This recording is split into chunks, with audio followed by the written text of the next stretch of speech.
Baik, bismillahirrahmanirrahim. Assalamualaikum warahmatullahi wabarakatuh. Perkenalkan, nama saya Hyun Yulianti dengan nomor NIM 242100072, Prodi Pendidikan Bahasa dan Sastra Indonesia, angkatan tahun 2024 di Universitas IKIP Siliwangi.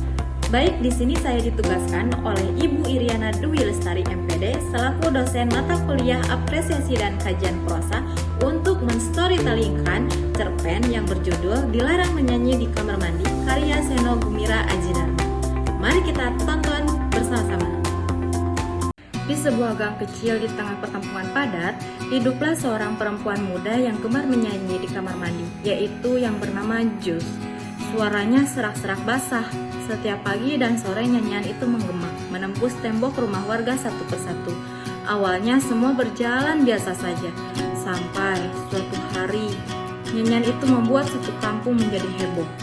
Entah sejak kapan nyanyian yang seharusnya menghibur justru dianggap mengganggu. Para istri mulai resah, sementara para suami diam dan melamun.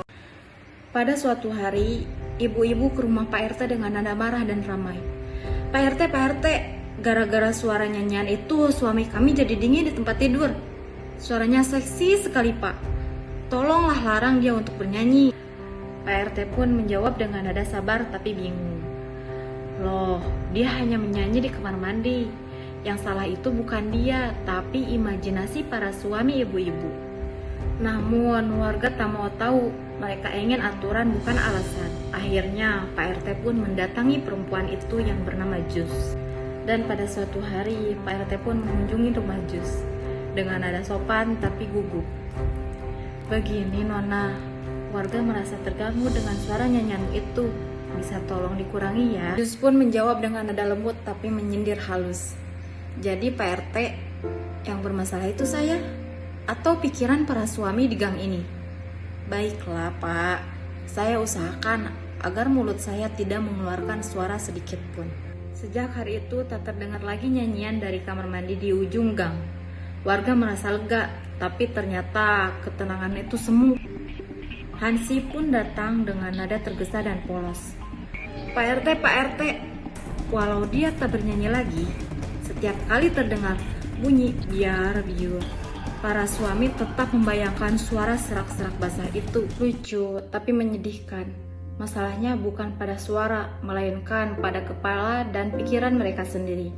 Namun seperti biasa yang dicari bukanlah kebenarannya, tapi melainkan kambing hitamnya. Dan tibalah pada suatu hari Pak RT dengan nada tegas dan mengumumkan keputusannya. Mulai hari ini di sepanjang gang ini berlaku peraturan baru, yaitu dilarang menyanyi di kamar mandi. Sebuah larangan yang konyol namun penuh makna.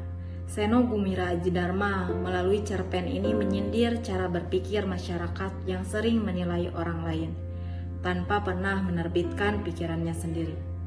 Kisah ini mengingatkan kita bahwa moralitas sejati bukan soal melarang, tetapi soal memahami. Yang perlu dilarang bukan nyanyiannya, melainkan pikiran yang sempit dan mudah berprasangka. Terima kasih.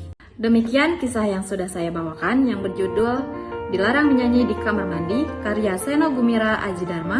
Kisah ini bisa mengingatkan kita semua bahwa kadang hal kecil seperti nyanyian di kamar mandi bisa membawa pesan besar tentang keberanian, kebebasan, dan kemanusiaan. Terima kasih sudah mendengarkan cerita saya. Sampai jumpa di storytelling selanjutnya. Bye-bye. Wassalamualaikum warahmatullahi wabarakatuh.